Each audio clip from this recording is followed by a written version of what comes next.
എന്റെ ഏറ്റവും പ്രിയപ്പെട്ട 9ാം ക്ലാസ്സുകാരെ, നിങ്ങൾ ഓണത്തിന്റെ എക്സാമിന് ചോദിക്കാൻ പോകുന്ന കംപ്ലീറ്റ് ഇക്വേഷൻസ് ഒരൊറ്റ വീഡിയോയിൽ നമുക്ക് നോക്കാം. ആദ്യ ചാപ്റ്റർ റിഫ്രാക്ഷൻ ഓഫ് ലൈറ്റ് അല്ലെങ്കിൽ പ്രകാശത്തിന്റെ അപവർത്തനം.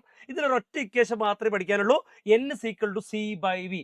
n എന്ന് പറഞ്ഞാൽ റിഫ്രാക്റ്റീവ് ഇൻഡെക്സ് ആണ് അല്ലെങ്കിൽ അപവർത്തനാങ്കമാണ്. c എന്ന് പറഞ്ഞാൽ speed of light in vacuum അല്ലെങ്കിൽ പ്രകാശത്തിന്റെ ശൂന്യതയിലുള്ള വേഗത. ഇനി v എന്ന് പറഞ്ഞാൽ speed of light in medium അല്ലെങ്കിൽ മാധ്യമത്തിലൂടെയുള്ള പ്രകാശത്തിന്റെ വേഗത എന്നുള്ളത് ഒന്ന് ഓർത്ത് വെച്ചേക്കുക. ഇനി c ഈക്വൽ ടു കാണണമെങ്കിൽ എന്ത് ചെയ്യാറിയോ, c ഇങ്ങനെ പൊത്തിപ്പിടിക്കുക. അപ്പോൾ c equal to n into v. ഇനി v കാണണമെങ്കിൽ v ഇങ്ങനെ പൊത്തിപ്പിടിക്കുക. അപ്പോൾ v ഈക്വൽ ടു c/n എന്ന് കിട്ടും. സെറ്റ് ആണല്ലോ. ഇനി രണ്ടാമത്തെ ചാപ്റ്റർ, ഇതിൽ നിന്നാണ് മക്കളെ മെയിൻ ആയിട്ട് എക്സാമിന് വരിക. ഇക്വേഷൻ ഓഫ് മോഷൻ അല്ലെങ്കിൽ ചലന സമവാക്യങ്ങൾ.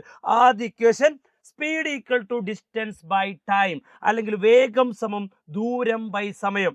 രണ്ടാമത്തെ ഇക്വേഷൻ പ്രവേഗം സമം സ്ഥാനാന്തരം ബൈ സമയം അല്ലെങ്കിൽ velocity equal to displacement by time.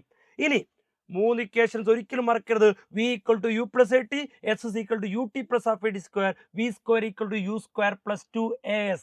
അതിൻ്റെ കൂടെ A equal to V minus U by T. ഇതിൽ എ എന്ന് പറഞ്ഞാൽ ത്വരണമാണ് അല്ലെങ്കിൽ ആക്സിലറേഷൻ ആണ്. വി എന്ന് പറഞ്ഞാൽ ഫൈനൽ വെലോസിറ്റി അല്ലെങ്കിൽ അന്ത്യപ്രവേഗമാണ്. യു എന്ന് പറഞ്ഞാൽ ഇനീഷ്യൽ വെലോസിറ്റി അല്ലെങ്കിൽ ആദ്യ പ്രവേഗമാണ്. ടി എന്ന് പറഞ്ഞാൽ ടൈമാണ് അഥവാ സമയമാണ്. എസ് എന്ന് പറഞ്ഞാലോ ഡിസ്പ്ലേസ്മെന്റ് അഥവാ സ്ഥാനാന്തരമാണ്.